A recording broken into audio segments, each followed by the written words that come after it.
Assalamualaikum warahmatullahi wabarakatuh.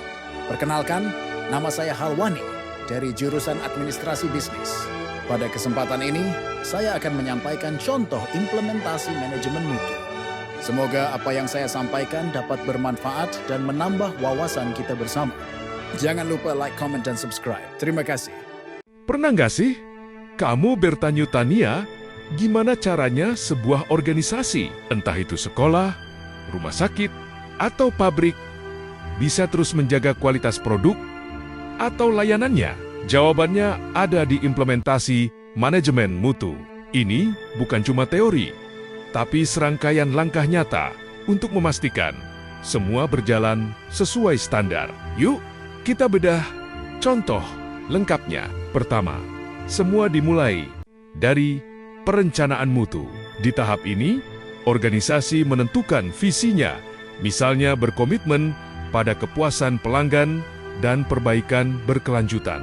Mereka juga menetapkan target yang jelas dan terukur, seperti tingkat keluhan pelanggan maksimal 2% per bulan atau waktu tunggu di loket kurang dari 10 menit. Untuk itu, mereka perlu mengidentifikasi apa yang diinginkan pelanggan lewat survei atau kotak saran, lalu menerjemahkannya jadi standar kerja. Proses bisnis utama pun dipetakan, lengkap dengan risiko dan peluangnya, misalnya risiko keterlambatan bahan baku atau peluang otomatisasi sistem.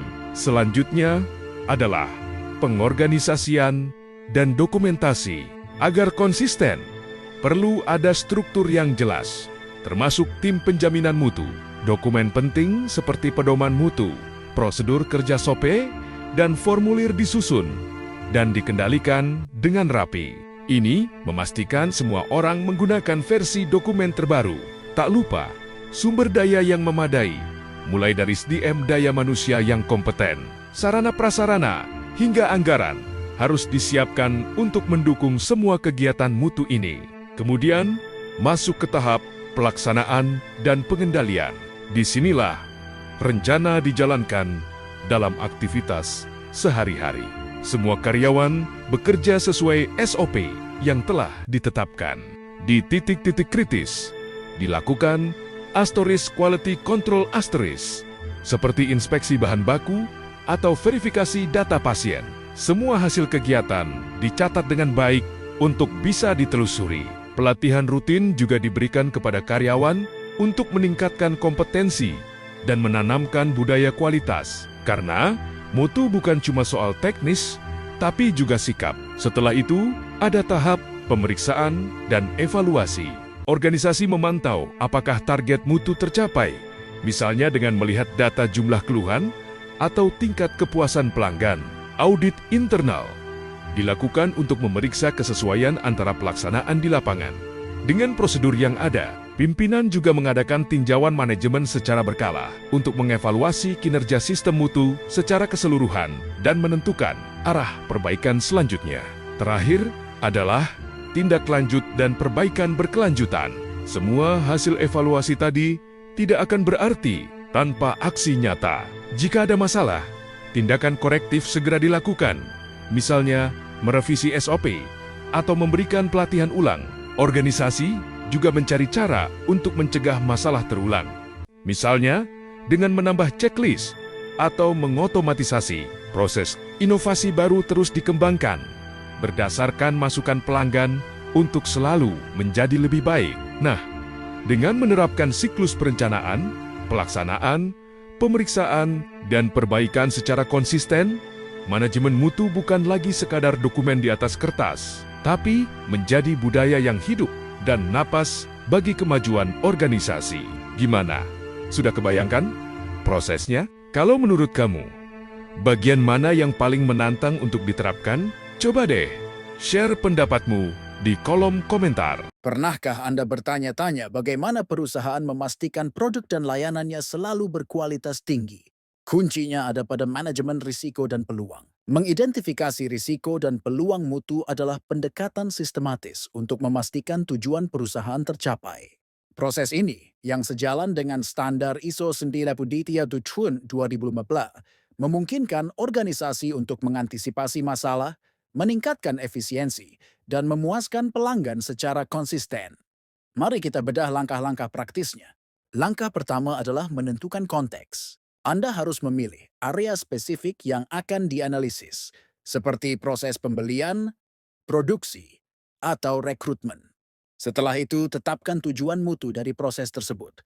Contohnya, untuk proses produksi, tujuannya adalah memastikan produk dibuat sesuai spesifikasi dan tanpa cacat. Ini penting karena risiko dan peluang selalu dinilai berdasarkan dampaknya terhadap pencapaian tujuan. Selanjutnya, petakan alur kerja proses secara sederhana. Uraikan langkah-langkah utamanya, mulai dari input, aktivitas kunci, hingga output, serta siapa penanggung jawabnya. Jangan lupa mencatat sumber daya yang terlibat di setiap tahap, seperti operator, mesin, atau sistem IT. Karena disinilah seringkali sumber masalah muncul. Dengan pemetaan proses yang jelas, mulailah mengidentifikasi risiko. Untuk setiap langkah, ajukan pertanyaan seperti, apa yang bisa salah di sini? Atau ketidakpastian, apa yang dapat menggagalkan tujuan mutu kita? Buat daftar semua kemungkinan, misalnya keterlambatan bahan baku, kesalahan pengukuran oleh operator, atau sistem yang sering error. Manfaatkan juga data historis seperti keluhan pelanggan atau laporan insiden sebagai sumber identifikasi risiko yang nyata. Setelah risiko teridentifikasi, gali lebih dalam untuk menemukan penyebab utamanya dan jelaskan dampaknya terhadap mutu. Sebagai contoh, risiko kesalahan pengukuran bisa disebabkan oleh alat ukur yang tidak dikalibrasi dan berdampak pada produk cacat dan komplain pelanggan.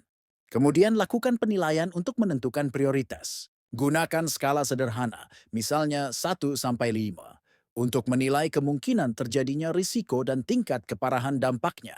Kalikan keduanya untuk mendapatkan nilai risiko, yang akan membantu Anda mengurutkan mana yang harus ditangani terlebih dahulu. Namun, manajemen mutu bukan hanya tentang mengelola hal-hal negatif. Anda juga perlu mengidentifikasi peluang. Tanyakan pada tim Anda, bagaimana cara kita meningkatkan efisiensi atau kepuasan pelanggan di langkah ini? Peluang bisa berupa otomatisasi proses, pelatihan karyawan, atau digitalisasi dokumen. Terkadang peluang justru muncul dari cara kita mengelola risiko. Misalnya, setelah rutin melakukan kalibrasi alat, kita bisa menawarkan jasa sertifikasi uji kepada pelanggan sebagai nilai tambah. Langkah berikutnya adalah merencanakan tindakan. Untuk setiap risiko prioritas dan peluang yang menarik, tentukan tindakan konkret yang akan diambil. Apakah risiko tersebut akan dihindari, dikurangi, dialihkan, atau diterima? Susun rencana aksi yang jelas. Apa yang akan dilakukan? Siapa penanggung jawabnya? Dan kapan target penyelesaiannya? Semua informasi ini harus didokumentasikan dalam sebuah daftar atau register risiko dan peluang. Dokumen ini menjadi pusat kendali yang mencatat semua detail, mulai dari identifikasi hingga status tindakan. Terakhir, pastikan untuk meninjau dan memperbarui dokumen ini secara berkala. Pemantauan rutin akan memastikan tindakan yang diambil efektif, menurunkan risiko dan kinerja mutu benar-benar meningkat seiring waktu. Dengan mengikuti alur ini, identifikasi risiko dan peluang bukan lagi sekadar formalitas untuk memenuhi standar, melainkan menjadi alat strategis yang kuat. Pendekatan proaktif ini tidak hanya mencegah kegagalan, tetapi juga membuka jalan bagi inovasi dan perbaikan berkelanjutan, yang pada akhirnya akan memperkuat reputasi dan daya saing organisasi Anda di pasar. Manajemen mutu di dunia bisnis berarti memastikan setiap produk atau jasa memenuhi standar tertinggi. Contohnya, sebuah kedai kopi. Mereka menerapkan SOP ketat, mulai dari pemilihan biji kopi hingga cara penyajian. Mereka juga aktif mengumpulkan masukan pelanggan melalui survei. Dari masukan itu, mereka terus berinovasi, mungkin dengan menambah varian rasa baru atau meningkatkan kecepatan layanan. Hasilnya, pelanggan puas, loyalitas meningkat, dan bisnis pun berkembang pesat. Manajemen mutu bukan lagi pilihan, tapi keharusan dalam bisnis modern. Fokus utamanya adalah kepuasan pelanggan.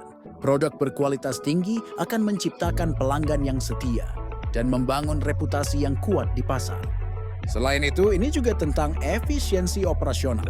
Dengan menerapkan proses yang terstandarisasi dan terkontrol dengan baik, perusahaan dapat mengurangi pemborosan sumber daya dan menekan biaya produksi secara signifikan. Hal ini tentu akan meningkatkan profitabilitas.